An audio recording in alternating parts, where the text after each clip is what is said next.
கிறிஸ்துவுக்குள் பிரியமானவர்களே, உங்களை இந்த நாளில் சந்திப்பதிலே நான் மிக்க மகிழ்ச்சி அடைகிறேன்.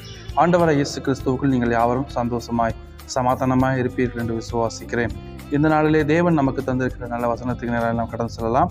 சங்கீதம் 19:7 கர்த்தருடைய வேதம் குறைவற்றதும் ஆத்துமாவை உயிர்ப்பிக்கிறதுமாய் இருக்கிறது. ஆமேன். இந்த நாளிலே ஒரு புதிய உயர்முயற்சி உண்டாக போகிறது.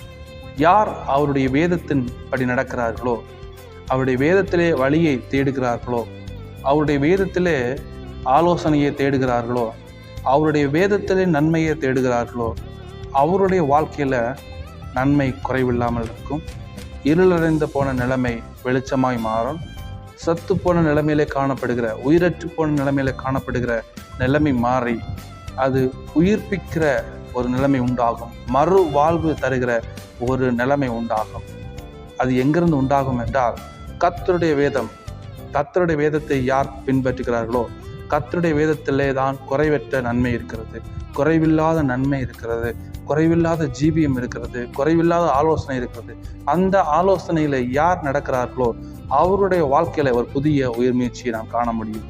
இந்த நாளில் நாம் அநேக குழப்பத்தோடு இருப்போம். அவருடைய வேதத்தின்படி செய்ய வேண்டுமா, இல்லை வேதத்தை விட்டு வெளியில ஏதாவது செய்ய வேண்டுமா, இல்லை வேதத்தில் ஏதாவது பிரச்சனை இருக்கா, இல்லை வேற ஏதாவது நன்மை இருக்கா, எந்த வழியில போனால் ஆசீர்வாதமாய் வாழ முடியும், வேதத்தின் வழி நடந்தால் மாத்திரம்தான் பரலோக ராஜ்யத்துக்கு போக முடியுமா, இல்லை வேதத்தை விட்டு வெளியில ஏதாவது சொல்லி இருக்கா, எந்த வழியில நடந்தா நாம் பரலோக ராஜ்யத்துக்கு போக முடியும், எந்த கொள்கையை கைப்பற்றினா நம்ம நல்ல வாழ்க்கையை வாழ முடியும், எந்த ஆலோசனை கிடைத்தால் நம்முடைய வாழ்க்கையில ஜெயிக்க முடியும் என்று அநேக ஜனங்கள் குழம்பி போய் இருப்பதுண்டு. வேதத்தை கீழ்ப்படியவா, இல்லை உலகத்தை கீழ்ப்படியவா, வேதத்தை ஏற்றுக்கொள்ளவா, உலகத்தை ஏற்றுக்கொள்ளவா, என்னுடைய வார்த்தையின்படி நடக்கவா, உலகத்தின்படி நடக்கவா என்று அநேக குழப்பத்தோடு காணப்படுகிற நிலைமையை நாம் பார்க்க முடியும். ஆனால் இந்த நாளிலே வசனம் சொல்லுகிறது, கர்த்தருடைய வேதம் குறைவற்றது. கர்த்தருடைய வேதம் குறைவற்றது.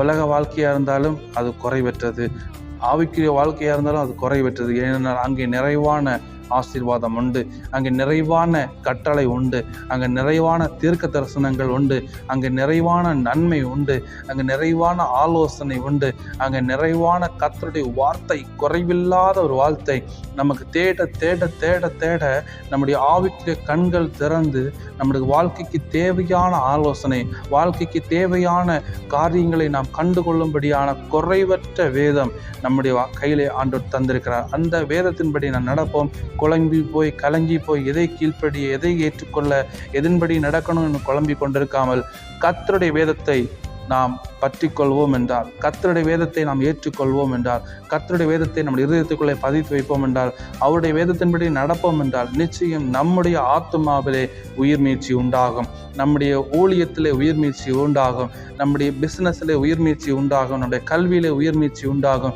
வாழ்க்கையிலே உயிர்மீழ்ச்சி உண்டாகும்.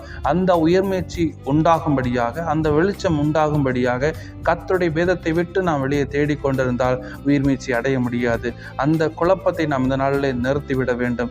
எங்கே உயிர்மீழ்ச்சி, எங்கே எனக்கு வெளிச்சம், எங்கே எனக்கு விடுதலை உண்டாகும் என்று குழம்பிக் கொண்டிருக்கிற நிலைமையை நான் நிப்பாட்டி கர்த்தருடைய வேதத்திலே தேடும்போது, கர்த்தருடைய வேதத்தை ஏற்றுக்கொண்டு அந்த வேதத்தின்படி நடக்கும்படியாக நாம் அவருடைய வசனத்தை தேடி நடக்கும்போது நிச்சயம் நமக்கு குறைவில்லாத ஒரு வாழ்க்கை, நன்மையான வாழ்க்கை, ஆசீர்வாதத்தின் வாழ்க்கை, நம்முடைய ஆத்மா உயிரடையும், நம்முடைய வாழ்க்கை உயிரடையும், நம்முடைய ஜீவியம் உயிரடையும், நம்முடைய பரிசுத்த ஆவியானுடைய பலன் உயிரிழந்து நமக்கு ஒரு புதிய சத்துவத்தை, ஒரு உயிர்மீழ்ச்சியான ஒரு வாழ்க்கையை நிச்சயம் தேவன் நமக்கு தந்து நம்மை ஆசீர்வதிப்பார். இந்த நாளிலே குறைவில்லாத வேதத்தை நாம் தேடி நன்மையை பெற்றுக்கொள்வோம். ஆமென்.